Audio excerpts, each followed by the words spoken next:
एक छोटी सी स्टोरी है, प्लीज पूरा सुनना। अगर पसंद आए तो शेयर जरूर कर देना।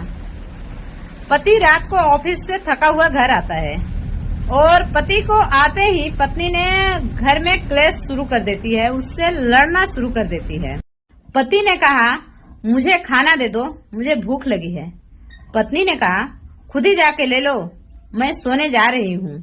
और पत्नी लड़ती रही, पति चुपचाप सुनता रहा और सो गया।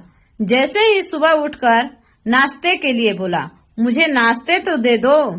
पत्नी ने बोला, बाहर ही खा लेना, मुझसे नहीं होगा। और पति ने बिना कुछ खाए पिए चुपचाप बिना टिफिन लिए ऑफिस के लिए निकल पड़ा।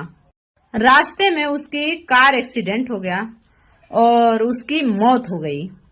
जब पत्नी स्कूल से अपने बच्चों को लेकर लौट रही थी तो घर के बाहर द्वार पर भीड़ जमा हुआ देखी और उसने पास जाकर देखा तो वहां पर उसके पति का शव पड़ा हुआ था और उसने अपने पति का शव देखकर उसके पैरों के तले जमीन खिसक गई। वह निशब्द हो गई, उसके आंखों से सिर्फ आंसू, उसके मुंह से कोई शब्द नहीं निकल रहे थे। और उसने अपने पति के लाश को झिड़कते हुए बोली, राजा उड़ जाओ ना, प्लीज एक बार उड़ जाओ, मैं आज से तुम्हारे साथ कभी नहीं लड़ूंगी।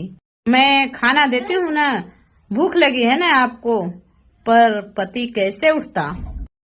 पति तो भगवान के पास चला गया। लोग बातें करने लगे